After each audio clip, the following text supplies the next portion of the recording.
Virtual platform पर आयोजित India international food and agri week 2020 के आज के इस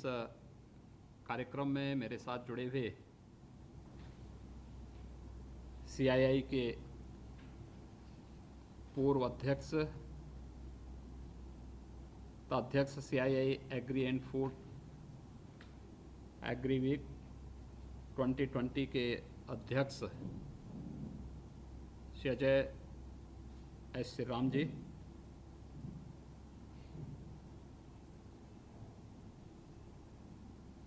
महानिदेशक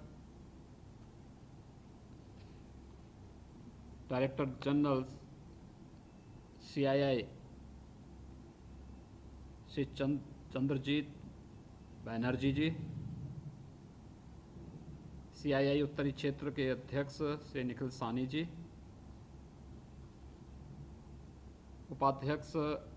श्रीमान अभिमन्यु मुंजाल जी, लखनऊ में मेरे साथ यहाँ पर उपस्थित कृषि उत्पादन के आयुक्त श्यालोक सिन्हा जी, अपर मुख्य सचिव कृषि श्री देवेश चतुर्वेदी जी, MSME के हमारे अपर मुख्य सचिव श्री नवनीत सहगल जी, अपर मुख्य सचिव उद्यान श्री मनोज सिंह जी, CII से जुड़े हुए सभी पदाधिकारीगण, मुझे बहुत प्रसन्नता है कि कोविड-19 के बावजूद CII ने इस वर्चुअल प्लेटफॉर्म का उपयोग करते हुए 16 से 22 अक्टूबर के बीच में India international food and agri week 2020 का आयोजन किया है। हम सब इस बात को जानते हैं कि वैश्विक महामारी कोविड-19 के इस कालखंड में जब देश में भी और दुनिया में भी अनेक सेक्टर व्यापक मंदी के दौर से गुजर रहे हैं, उन स्थितियों में कृषि सेक्टर ने हमारी अर्थव्यवस्था को एक नई गति प्रदान की है। और जब देश के आबादी के हिसाब से सबसे बड़े प्रदेश उत्तर प्रदेश की हम बात करते हैं, तो उत्तर प्रदेश जैसे राज्य की अर्थव्यवस्था का आधार ही कृषि है और कृषि में खाद्यान्न, सब्जी, चीनी और दुग्ध उत्पादन में देश के अग्रणी राज्यों में उत्तर प्रदेश आता है।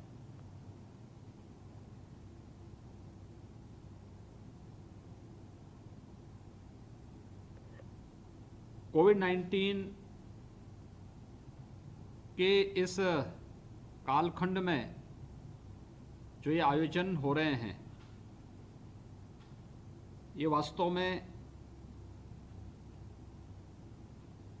इस सेक्टर की प्रासंगिकता और इसके लिए जो व्यापक संभावनाएं हैं उनको भी ये प्रदर्शित करता है। मैं इसके लिए CII को इस प्रकार के आयोजन के लिए हृदय से बधाई देता हूं। हम सब जानते हैं कि मार्च में भारत के अंदर कोविड-19 ने दस्तक दी थी और 25 मार्च से आदरणीय प्रधानमंत्री जी के आह्वान पर पूरे देश में लॉकडाउन प्रारंभ हुआ था। लॉकडाउन के इस दौरान भी प्रदेश में हमारी रबी की फसल तैयार हो चुकी थी और उस दौरान कोविड-19 के गाइडलाइन का पालन करते हुए हम लोगों ने प्रदेश के अंदर रबी की फसल में गेहूं और अन्य जितने भी फसलें तैयार थी उसके लिए जो भी आवश्यक साधन और संसाधन प्रदेश के किसानों के लिए आवश्यक थे उन्हें उपलब्ध कराने और उसके माध्यम से अपने कृषि सेक्टर को किसी भी प्रकार की कोई समस्या न हो, इसके लिए हम लोगों ने पूरी तैयारी की थी। प्रदेश के अंदर किसानों की उपज का दाम उसे प्राप्त हो सके, 6000 के आसपास हम लोगों ने क्रय केंद्र स्थापित किए और मुझे बताते हुए प्रसन्नता है लगभग 36 लाख मीट्रिक टन गेहूं और लगभग 39,000 मीट्रिक टन चने की खरीद हम लोगों ने किसानों से न्यूनतम समर्थन मूल्य के आधार पर किसानों से करने में स्वयं सफलता प्राप्त की। चूँकि राज्य सरकार ने व्यापक पैमाने पर क्रय केंद्र स्थापित किए थे, इसलिए मार्केट में भी किसानों को अच्छा दाम मिला। इसके साथ ही प्रदेश के अंदर कोविड-19 के इस कालखंड में भी हम लोगों ने अपनी सभी 119 चीनी मिलों का सफल संचालन भी किया। एक भी चीनी मिल से या एक भी प्रोक्योरमेंट सेंटर से कहीं भी कोविड-19 के संक्रमण की कोई भी स्थिति देखने को नहीं मिली, क्योंकि हम लोगों ने गाइडलाइन का भी पालन किया, लेकिन साथ साथ किसानों के हितों को भी ध्यान में रख करके किसी भी प्रकार की कोई समस्या न होने पाए, इस पर विशेष ध्यान दिया। वर्तमान में भी खरीफ की फसल किसानों की तैयारी के साथ ही हम लोगों ने लगभग 4000 स्थानों पर क्रय केंद्र स्थापित किए हैं और ये व्यवस्था सुनिश्चित की है कि न्यूनतम समर्थन मूल्य हर हाल में किसान को उपलब्ध हो। इसके तहत खरीदारी भी पूरे प्रदेश के अंदर वर्तमान में चल रही है। हमारे लिए कृषि और किसान कल्याण ये सर्वोच्च प्राथमिकता रखता है। कई दशकों से गरीबी और विपन्नता का दंश झेल रहा जो हमारा किसान है, उसे आर्थिक रूप से संबल प्रदान करने के लिए ही प्रदेश सरकार ने अनेक कार्यक्रम आने के बाद से प्रारंभ किए, चाहे वह आते ही कृषि ऋण माफी की योजना हो, चाहे वह प्रधानमंत्री किसान सम्मान निधि के माध्यम से 2 करोड़ से अधिक किसानों को दी जाने वाली इस सुविधा का लाभ हो, या फिर प्रधानमंत्री फसल बीमा योजना, प्रधानमंत्री कृषि सिंचाई योजना या किसानों के लिए दे जाने वाली उन तमाम प्रकार की सुविधाओं को उन्हें उपलब्ध कराने की कार्रवाई हो। व्यवस्थित रूप से इसे प्रदेश के अंदर लागू करने का कार्य किया गया। प्रदेश में किसानों और खेती किसानी को किसी भी प्रकार की कोई समस्या न होने पाए, इस दिशा में जो भी आवश्यक कदम समय समय पर उठाने की आवश्यकता थी, प्रदेश सरकार ने इस दिशा में उस प्रकार के कदम उठाए हैं। और मुझे बताते हुए प्रसन्नता है कि भारत सरकार का भरपूर सहयोग प्रदेश को इस संबंध में लगातार प्राप्त हुआ है और निरंतर अभी भी प्राप्त हो रहा है। राज्य सरकार ने कृषि निर्यात नीति जारी कर किसानों की आय में वृद्धि के लिए कृषि निर्यात के प्रोत्साहन की भी एक पहल की है और उत्तर प्रदेश में मंडी अधिनियम में संशोधन करने वाला उत्तर प्रदेश देश के अग्रणी राज्यों में एक है। उत्तर प्रदेश में हमारे 92% किसान लघु और सीमांत के दायरे में आते हैं, यानी छोटी जोत होने के कारण उन किसानों को आर्थिक उत्थान के लिए संगठित करना भी आवश्यक है। इस दृष्टि से भारत सरकार ने अभी 10,000 से अधिक 10,000 एफपीओस के गठन के लिए जो कार्रवाई प्रारंभ की है, उसके अंतर्गत राज्य सरकार ने भी ये प्रयास प्रारंभ किया है कि हम लोग पहले चरण में उत्तर प्रदेश में हमारे पास 825 विकास खंड हैं। हर एक विकास खंड में हम लोग पहले चरण में एक एक एफपीओस का गठन करने की कार्रवाई हमारी प्रारंभ हो चुकी है और इसके माध्यम से हमारा प्रयास है कि एफपीओस के माध्यम से उद्यमियों और प्रसंस्करणकर्ताओं को उनकी आवश्यकता के अनुरूप कच्चे माल की उपलब्धता हो सके। इस दिशा से यह कार्रवाई हम लोगों ने प्रारंभ की है। किसान अपने उत्पादों को सुविधानुसार लाभकारी मूल्य पर विक्रय कर सकें, इस उद्देश्य के साथ 45 कृषि उत्पादों को हम लोगों ने प्रदेश में मंडी शुल्क से भी मुक्त किया है। इससे किसानों को स्वेच्छानुसार उनके उत्पादों के विक्रय का अवसर मिला है, जो उनकी आय में वृद्धि में उपयोगी सिद्ध होगा। आदरणीय प्रधानमंत्री जी ने 1 लाख करोड़ रुपए के कृषि इंफ्रास्ट्रक्चर फंड में जो घोषणा की है, उत्तर प्रदेश ने उसके अनुरूप अपने यहाँ कार्रवाई प्रारंभ की है। इससे संबंधित प्रस्ताव हम लोग भारत सरकार में पहले ही प्रेषित कर चुके हैं और हमारा प्रयास है कि ग्रामीण क्षेत्र में किसानों की फसलों के सुरक्षित भंडारण हेतु सहकारिता विभाग के द्वारा आगामी 4 वर्ष में न्याय पंचायत स्तर पर 100 मीट्रिक टन से लेकर 5,000 मीट्रिक टन क्षमता के 5,380 गोदामों के निर्माण हेतु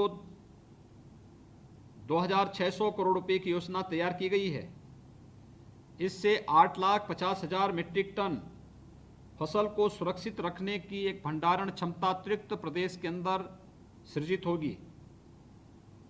प्रदेश की 27 मंडियों को आधुनिक किसान मंडी के रूप में विकसित किया जा रहा है। 24 मंडियों में फल सब्जियों के सुरक्षित भंडारण के लिए कोल्ड स्टोरेज और राइपनिंग चैम्बर्स की सुविधा का भी निर्माण वर्तमान में किया जा रहा है। राज्य में पहले से उपलब्ध जनपद लखनऊ व सहारनपुर के 2 मैंगो पैक हाउस के अतिरिक्त जनपद अमरोहा और वाराणसी में 2 मैंगो पैक हाउस का निर्माण वर्तमान में कराया जा रहा है। प्रदेश में एक जनपद एक उत्पाद यानी 1 डिस्ट्रिक्ट 1 प्रोडक्ट की हमारी जो योजना है, इसको बढ़ावा देने के क्रम में कृषि पर आधारित उत्पादों पर विशेष बल दिया जा रहा है। इससे किसानों को सीधे लाभ प्राप्त हो सके और इसी क्रम में उद्यान और खाद्य प्रसंस्करण विभाग द्वारा आत्मनिर्भर भारत अभियान के अंतर्गत प्रधानमंत्री सूक्ष्म खाद्य उद्योग उन्नयन योजना के अंतर्गत 5 वर्ष की अवधि में 37,805 उद्यमों के उन्नयन का एक लक्ष्य निर्धारित किया गया है। इसका बेसलाइन सर्वे और ओडीओपी का चिन्हांकन पूर्ण कर लिया गया है और बहुत शीघ्र मंत्री परिषद से इसे अपनी स्वीकृति भी प्राप्त होगी। पूर्वी उत्तर प्रदेश में सिद्धार्थनगर जनपद समेत हमारे 11 जनपद काला नमक चावल के लिए जीआई सूची में दर्ज किए गए हैं। इससे बासमती के साथ साथ काला नमक चावल के क्षेत्र में भी प्रदेश अपनी एक विशिष्ट पहचान स्थापित कर सकेगा। यह उपलब्धि विदेशी मुद्रा अर्जित करने में भी कारगर सिद्ध होगी। इसके लिए भारतीय कृषि अनुसंधान संस्थान नई दिल्ली, श्री नरेंद्र देव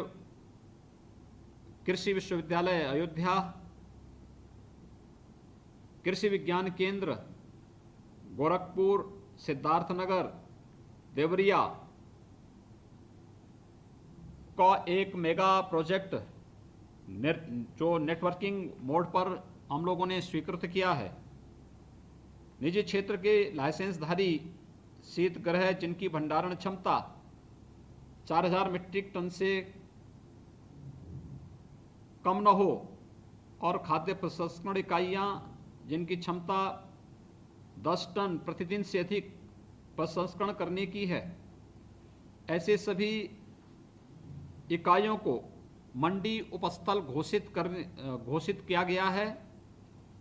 मंडी उपस्थल को राज्य सरकार द्वारा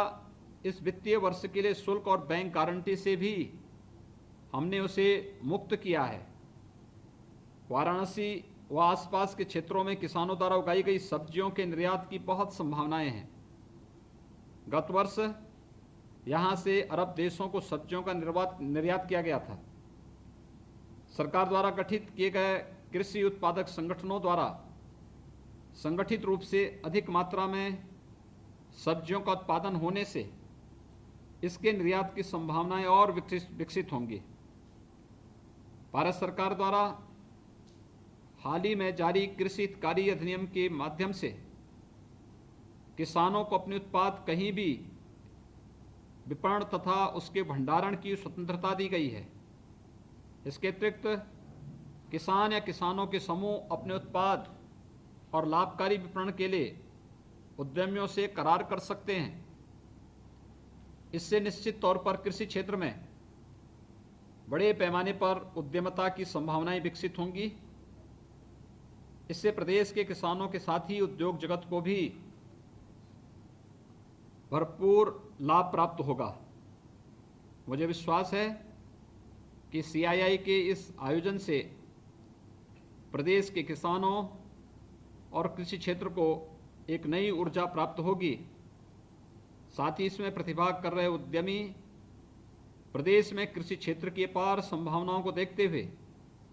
विभिन्न फसलों, सब्जियों, फलों, दुग्ध तथा अन्य क्षेत्रों में उत्पादन और प्रसंस्करण इकाइयों की स्थापना के लिए भी प्रेरित होंगे। मैं एक बार फिर से CII के इस आयोजन के लिए हृदय से अपनी शुभकामनाएं देता हूं और विश्वास व्यक्त करता हूं कि उत्तर प्रदेश जैसे राज्य में जो व्यापक संभावनाएं हैं, उन संभावनाओं के माध्यम से प्रदेश के किसानों के जीवन में खुशहाली लाने के केंद्र और प्रदेश सरकार के इस अभियान में CII भी अपना योगदान निरंतर हमें उपलब्ध कराएगा। मैं एक बार फिर से आपके इस पूरे आयोजन के प्रति हृदय से अपनी शुभकामनाएं देता हूं। धन्यवाद। जय हिंद।